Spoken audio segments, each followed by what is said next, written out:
കുട്ടികളിലെ അഡിനോയിഡ് സംബന്ധമായ രോഗങ്ങളുടെ തുടർ ചർച്ചയാണ്. നമ്മുടെ കൂടെയുള്ളത് doctor Sachin Suresh, consultant ENT surgeon, Shri Sudheendra medical mission hospital, Kochi.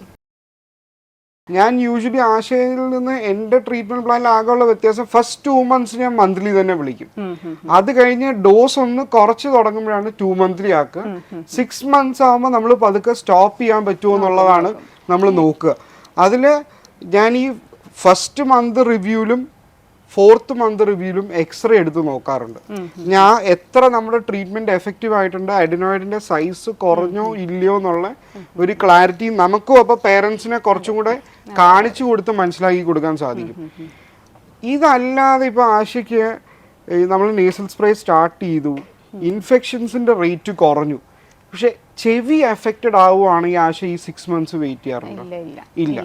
അപ്പൊ എനിക്ക് തോന്നുന്നു ആ സമയത്താണ് ആശ കൂടുതലും എൻ്റെ അടുത്തോട്ട് വിടാറ്. ഡോക്ടർ സച്ചിന് ഞാൻ ENTയും കൂടെ ഇൻവോൾവ് ചെയ്യും ആ ഒരു പോയിന്റിൽ.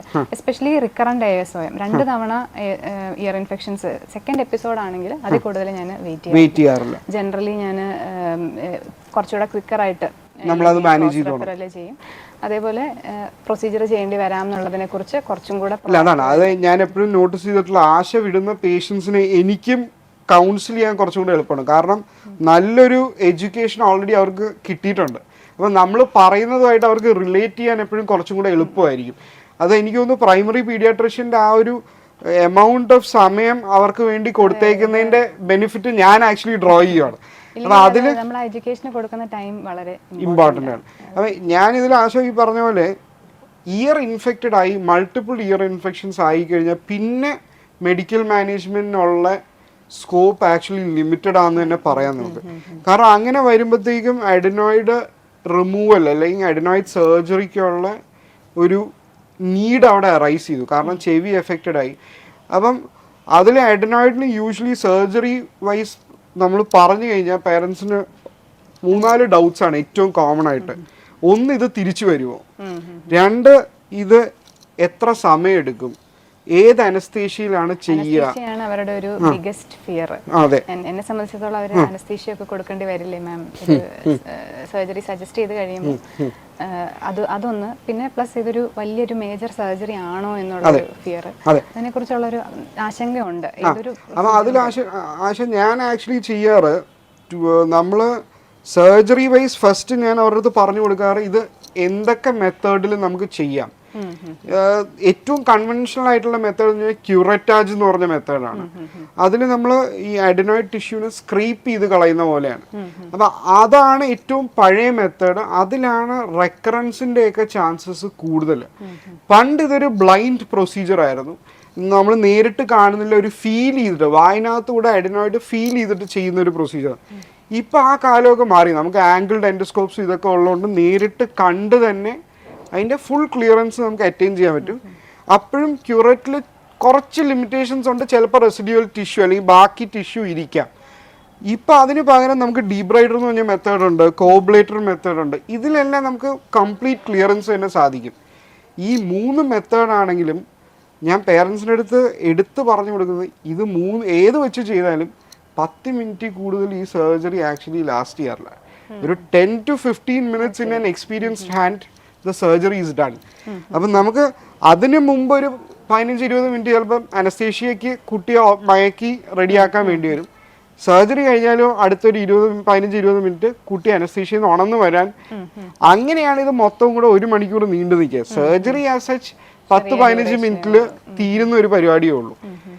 ഇത് എക്സ്ട്രാ പ്രൊസീജിയേഴ്സ് അഥവാ വരുന്നത് ഇപ്പം ചെവി നമ്മൾ നേരത്തെ പറഞ്ഞ പോലെ എഫക്റ്റഡ് ആയി കഴിഞ്ഞാൽ, ചെവിയിൽ കഫം കെട്ടിയിട്ടുണ്ടെങ്കിൽ നമ്മൾ യൂഷ്വലി ചെവിയിൽ നിന്ന് ആ കഫം ക്ലിയർ ചെയ്തൊരു ഗ്രോമെറ്റ് എന്ന് പറഞ്ഞൊരു വെന്റിലേഷൻ ട്യൂബ് ഇട്ട് കൊടുക്കും. ആ ട്യൂബ് തിരിച്ച് ചെവിയുടെ അകത്ത് കാറ്റ് നിറഞ്ഞ് അത് ഫുൾ ഹീലായി ആ ട്യൂബ് ഓട്ടോമാറ്റിക്കലി ഒരു 6 മാസം കൊണ്ട് തള്ളി പുറത്ത് പോവുകയും ചെയ്യും. അതിനായിട്ടൊരു രണ്ടാമത്തെ പ്രൊസീജിയറിൻ്റെ ഇതിൻ്റെ ഒന്നും ആവശ്യം യൂഷ്വലി വരാറില്ല. ഇത് രണ്ടും നമ്മൾ പറഞ്ഞ് എക്സ്പ്ലെയിൻ ചെയ്യുമ്പോൾ യൂഷ്വലി കൺവിൻസ്ഡ് ആവാറുണ്ട്. അപ്പം ചിലപ്പോൾ ചില പേരൻസിന് വരുന്ന കൺഫ്യൂഷൻ, ഡോക്ടറെ അങ്ങനെയാണെങ്കിൽ ടോൺസിൽസും കൂടെ എടുക്കേണ്ട ആവശ്യമില്ലേ? പക്ഷെ അതായത് നമ്മൾ ടോൺസിൽസ് പണ്ടത്തെ ഒരു റേറ്റിൽ നമ്മളിപ്പം ചെയ്യാറില്ല. കാരണം ടോൺസിൽസ് സർജറി റിക്വയർമെന്റിന് സ്പെസിഫിക് ക്രൈറ്റീരിയ ഉണ്ട്. ഇപ്പോൾ ഒരു പാരഡൈസ് ക്രൈറ്റീരിയ എന്നൊരു ക്രൈറ്റീരിയ ഉണ്ട്.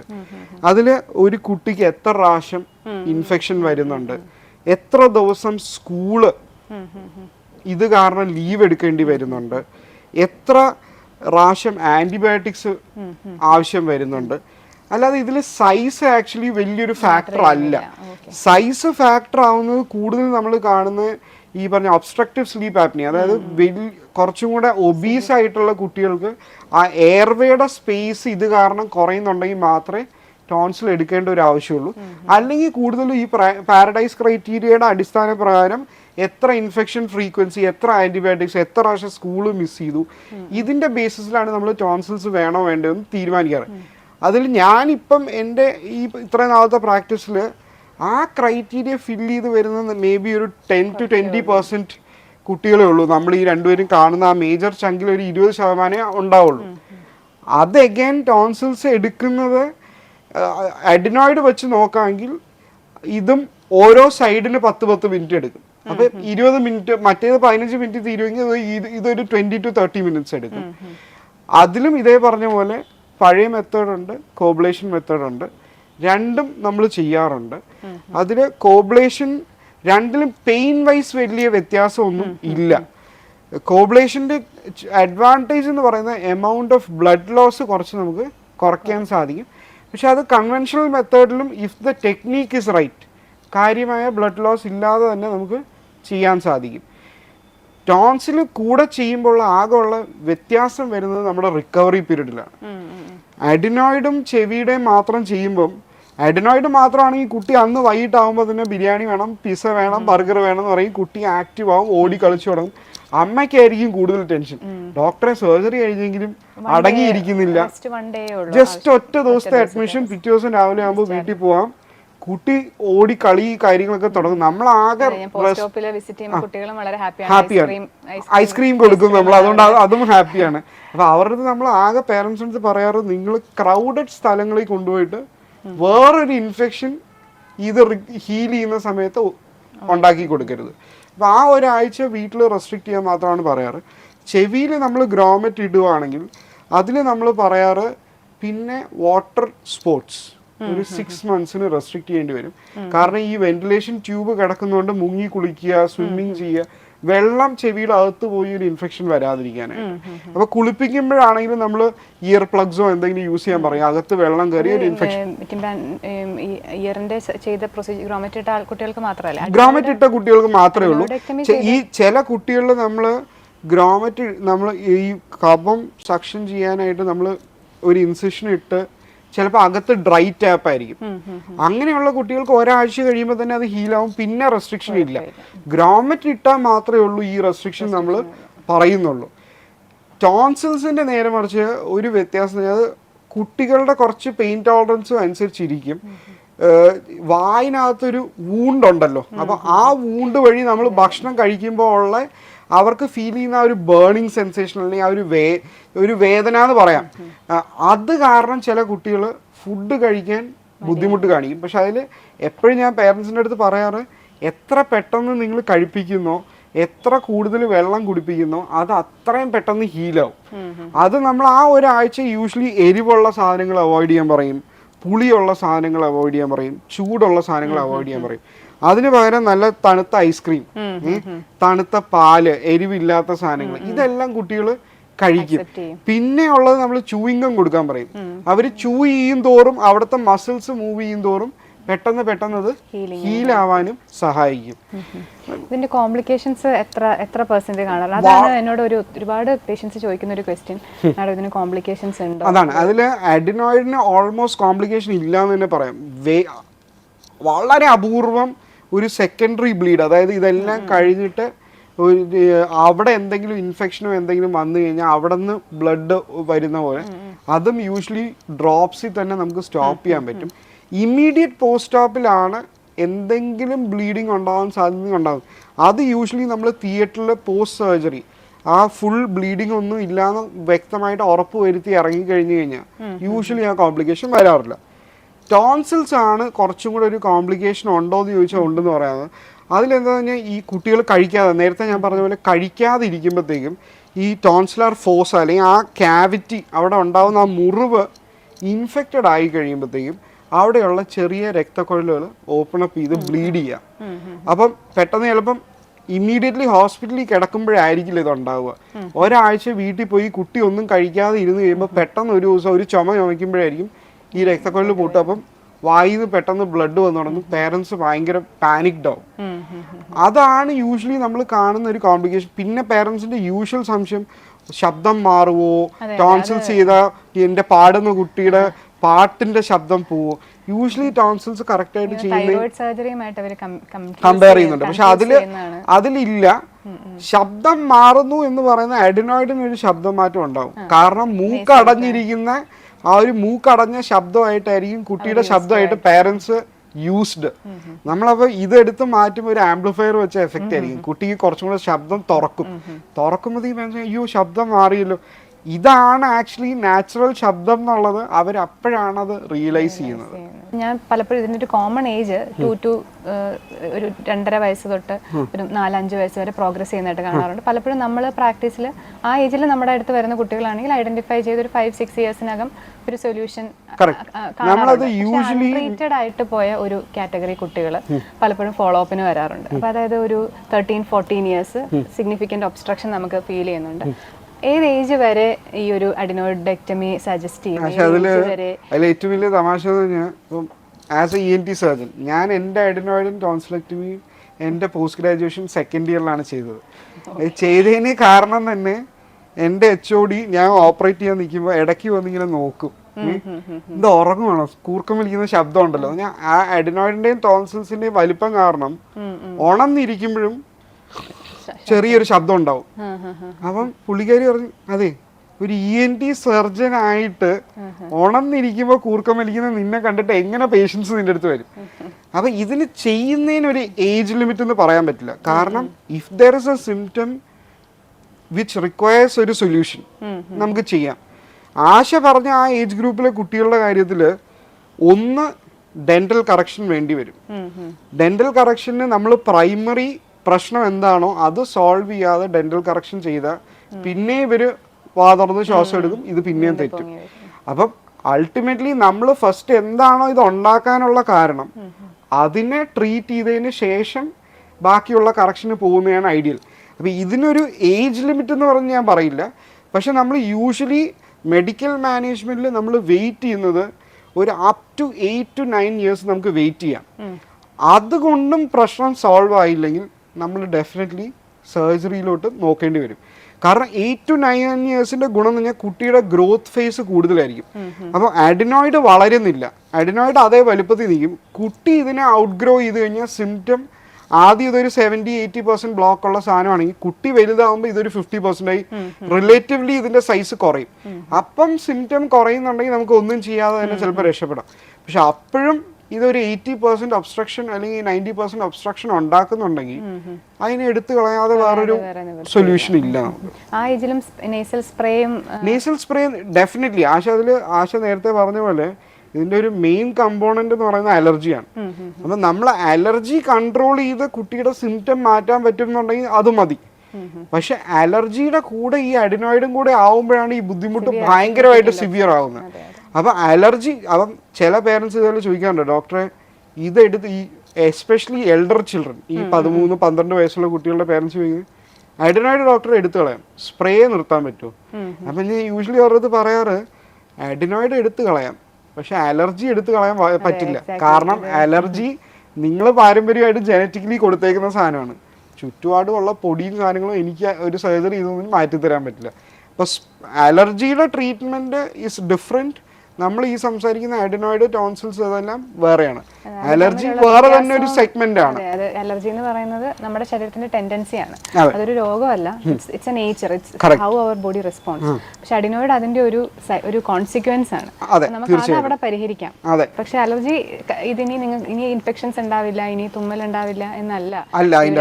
തീർച്ചയായും അതുകൊണ്ടാണ് നമ്മൾ സർജറി ചെയ്യുമ്പം ഇങ്ങനത്തെ കാര്യങ്ങൾ എടുത്തു പറയുന്നത്. കാരണം അല്ലെങ്കിൽ പറ്റിയാന്ന് പറഞ്ഞാൽ നമ്മൾ സർജറി ചെയ്ത് പേരൻസ് പറയും സർജറി ആ ഡോക്ടർ ചെയ്തു, തുമ്മല് കൊച്ചിന്റെ മാറിയില്ലെന്ന് പറയും. തുമ്മല് വീണ്ടും ഇൻഫെക്ഷൻസ് വരാം. സ്റ്റിൽ ഈ ഓൾറെഡി ഉള്ള അനാറ്റമിക്കൽ ചേഞ്ചസ് കാരണം പോസ്റ്റ് അഡിനോയിഡ് തീർച്ചയായിട്ടും ഇൻഫെക്ഷൻസ് വരും. റേറ്റ് ഡെഫിനറ്റ്ലി റേറ്റ് കുറയും, ഒബ്സ്ട്രക്റ്റീവ് സിംറ്റംസും കുറയും. പക്ഷേ ഫോളോ അപ്പിന് വരും. ഇല്ല, അതാണ് ആശ. ഞാനതിൽ ഏറ്റവും കൂടുതൽ പേരൻസിൻ്റെ അടുത്ത് പറയാതെ ഞാൻ കണ്ടിട്ടുള്ള ബെനിഫിറ്റ്, കുട്ടിയുടെ സ്കൂളിലുള്ള അറ്റൻഷൻ സ്പാൻ ഇംപ്രൂവ് ചെയ്യും because of the good sleep that he gets. പിന്നെ ഈ ഫ്രീക്വൻസി ഓഫ് ഇൻഫെക്ഷൻ റിലേറ്റീവ്ലി കുറയും. ഒരിക്കലും ഇനി മൂക്കടപ്പ് വരില്ല അല്ലെങ്കിൽ കോൾഡ് വരില്ല എന്ന് നമുക്ക് പറയാൻ പറ്റില്ല. കാരണം അഡിനോയിഡ് മാത്രമല്ല മൂക്കിൽ ഇൻഫെക്ഷൻ വരാനുള്ള കാരണം, ബാക്കിയുള്ള കാരണങ്ങൾ കൊണ്ട് അപ്പോഴും കോൾഡ് വരാം. പക്ഷെ നിങ്ങൾക്ക് ഇപ്പോൾ വരുന്ന പോലെ മാസത്തിൽ 2 പ്രാവശ്യവും 3 പ്രാവശ്യം ആ ഫ്രീക്വൻസിയിൽ വരാതെ ഡെഫിനറ്റ്ലി നമുക്ക് ഹെൽപ്പ് ചെയ്യാനായിട്ട് സാധിക്കും. അതേപോലെ പ്രിവെന്റീവ് ആസ്പെക്ട്സ് തുടരുക എന്നുള്ള അഡിനോയിഡെക്ടമിയോ അഡിനോയിഡ് റിലേറ്റഡ് ആയിട്ടുള്ള ട്രീറ്റ്മെന്റ് എടുത്ത് ക്ലിയർ ആയ കുട്ടികളും കാര്യത്തിലും അലർജി പ്രിവെൻഷൻ, അലർജൻ പ്രിവെൻഷനും വാക്സിനേഷൻസും അങ്ങനത്തെ പ്രിവെന്റീവ് മെഷേഴ്സ്. അതാണ് അതിപ്പം ആശയ്ക്ക് അറിയില്ല. ഇപ്പൊ എന്റെ മോളെ എടുത്താൽ പോലും ആശ പറഞ്ഞിട്ട് നമ്മളിപ്പോ ആ ഫ്ലൂ വാക്സിൻ കാര്യങ്ങളെല്ലാം കറക്റ്റ് ആയിട്ട് എടുത്തോടുകൂടി ആ ഫ്രീക്വൻസി ഓഫ് ഇൻഫെക്ഷൻസ് കുറഞ്ഞു. നമ്മൾ അസുഖം വരുത്തി മെഡിസിൻ കൊടുക്കുന്നതാണോ സൊല്യൂഷൻ, അതോ ഇതിലേക്ക് ലീഡ് ചെയ്യുന്ന കാരണങ്ങൾ കറക്റ്റ് ചെയ്യുന്നതാണോ? തീർച്ചയായിട്ടും അതാണ് prevention is always better than cure. എപ്പോഴും നമ്മുടെ ഡെവലപ്ഡ് നേഷൻസിന്റെ ഇതിലേക്കാണ് നോക്കേണ്ടത് എന്ന് ഞാൻ എപ്പോഴും പറയും. നമ്മളത് അവരുടെ പ്രിവെന്റീവ് സ്ട്രാറ്റജീസ് അല്ലെങ്കിൽ പോസിറ്റീവ് ഹെൽത്ത് എന്നുള്ള കൺസെപ്റ്റ് സ്ട്രോങ്ങർ ആണ്. നമ്മളും പുറകോട്ടല്ല പോകേണ്ടത്. നമ്മൾ ആസ്പെക്ട്സിലേക്കുള്ള അഡ്രസ് ചെയ്യുന്ന ഇഷ്യൂസ്, അത് ഇൻക്ലൂഡിങ് അഡിനോയിഡ് മാനേജ് ചെയ്യുന്ന ഉൾപ്പെടെ അതൊരു പ്രിവെന്റീവ് പോസിറ്റീവ് ഹെൽത്ത് കെയർ ആണ്. അത് പേരൻസും രക്ഷിതാക്കളും അതേക്കുറിച്ച് കൂടുതൽ അവെയറായി പലപ്പോഴും നമുക്ക് സന്തോഷം തോന്നുന്ന മൊമെന്റുകളാണ് ഇത്. ഡോക്ടർ എന്റെ കുട്ടിക്ക് ഇന്ന പ്രശ്നമുണ്ടെന്ന് എനിക്ക് തോന്നുന്നു എന്ന് പറഞ്ഞു തന്നെ. തീർച്ചയായിട്ടും അവരുടെ ആ ഒരു awareness actually helps us a lot. കാരണം അവർക്ക് പറഞ്ഞു കൊടുക്കാനും അവരെ മനസ്സിലാക്കാനും വളരെ എളുപ്പമാണ് നമുക്ക്.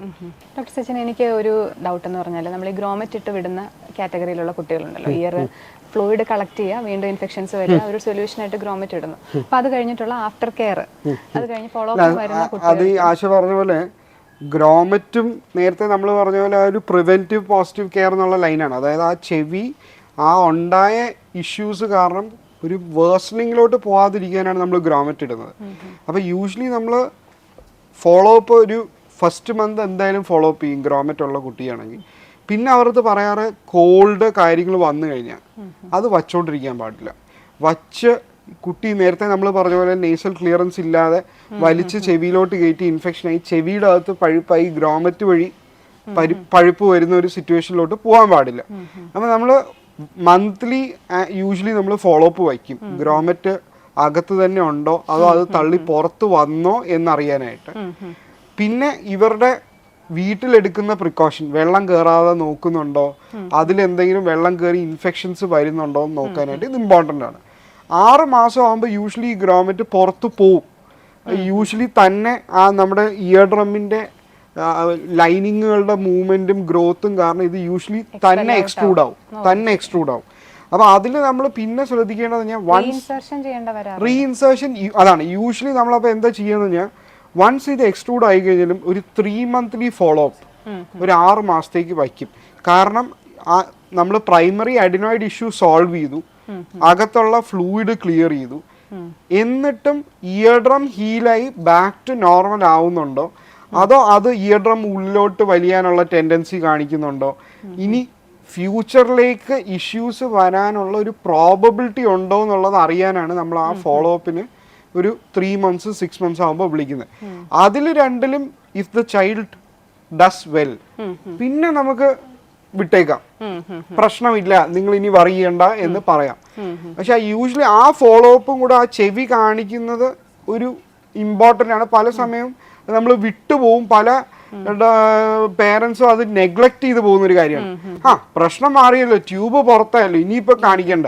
ആ ട്യൂബിൻ്റെ നേരത്തെ ആശ പറഞ്ഞ പോലെ ഒരു പ്രിവെൻറ്റീവ് ആസ്പെക്റ്റ് ആണ് നമ്മൾ ആ ട്യൂബ് കൊണ്ട് ചെയ്തത്. അതിനുള്ള ഡിസൈഡ് ബെനിഫിറ്റ് നമുക്ക് കിട്ടിയോ എന്ന് അറിയാൻ വേണ്ടിയിട്ട് ആ ഒരു ഫോളോ അപ്പും കൂടെ നന്നായിരിക്കും.